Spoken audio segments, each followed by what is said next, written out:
दाइ यो बैनाको 5 लाख बाँकी चाहिँ जग्गा पास गर्ने होला।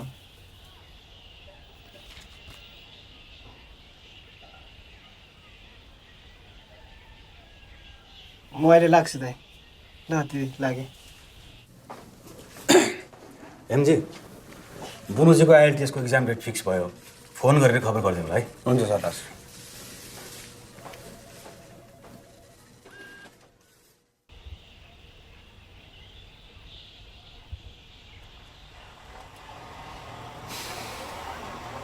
म पनि अस्ट्रेलियातिर जानु पर्ला जस्तो छ। किन? डलर टिप्न नि। एउटा कुरा भनौँ। भन। तिमी मैले सोचेको जस्तो बोका छैन रहेछौ। किन? सबै चान्स लिन खोज्छन्। उताबाट ग्रिन सिग्नल आएन, आफू रेड लाइटमा छिरिँदैन।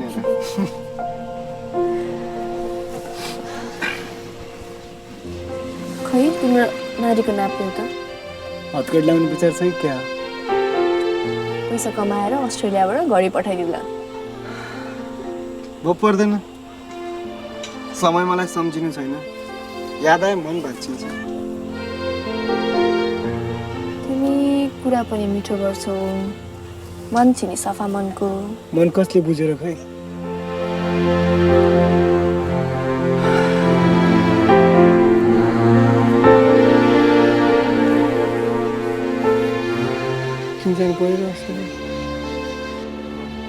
के गर्नु के सब्जी सपना ठुला छन्। यो देश सानो छ।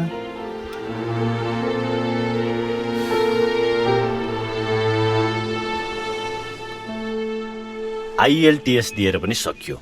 मेरो होइन हो, बुनुजीको। आज एकान्तमा केशवजीलाई बोलाउनु भएको छ हेर्नु है। पक्कै पनि केही महत्त्वपूर्ण कुरा गर्नलाई होला। कुरा एकदम गम्भीर छ जस्तो छ। सुनौ।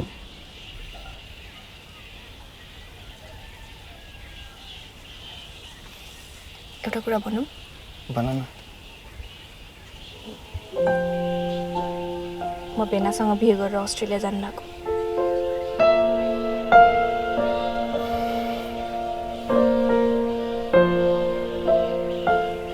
मलाई तिम्रो विश्वास लाग्यो। तर यही कुरा बुवा आमा गाउँलेहरूलाई थाहा भयो भने डर लाग्छ। कसरी मुख देखाउने?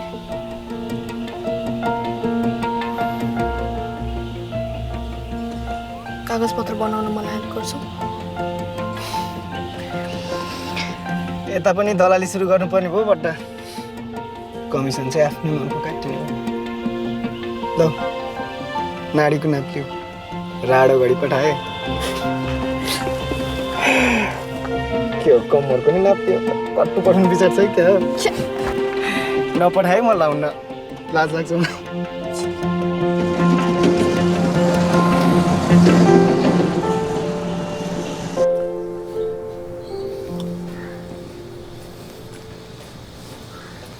दे भित्र जाऊ।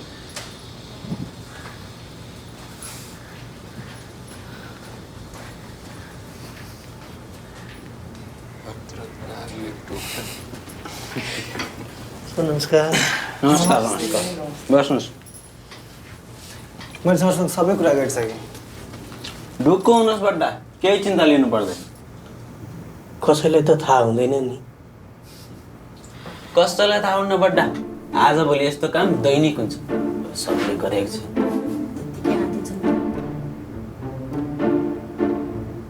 एक महिना आइदिन्छु। ल यो फोटोकपी गरेर ल्याउनु ल। ए हस्। ल यो म फाइल पुर्याएर आउँछु। हुन्छ अलिक छिटै आउनु होला।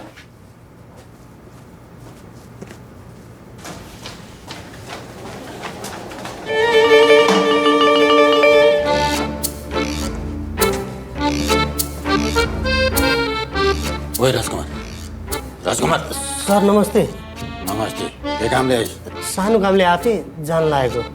सानो कामले फेरि फेरि आउँदा मेरो क्याबिनमा पसिस्। हस् सर भइहाल्छ। हस्।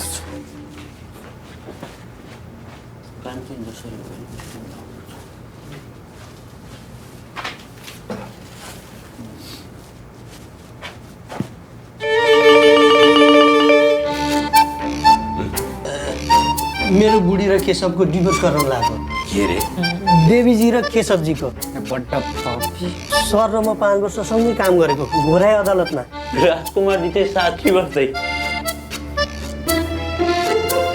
कति वर्ष हो बिहे भएको 8 वर्ष 9 8 10 वर्ष भयो बिहे गरेकै थाहा छैन सँगै बसेन 10 वर्ष भयो बिहे भएको बिहे गर्दा म नाबालक थिएँ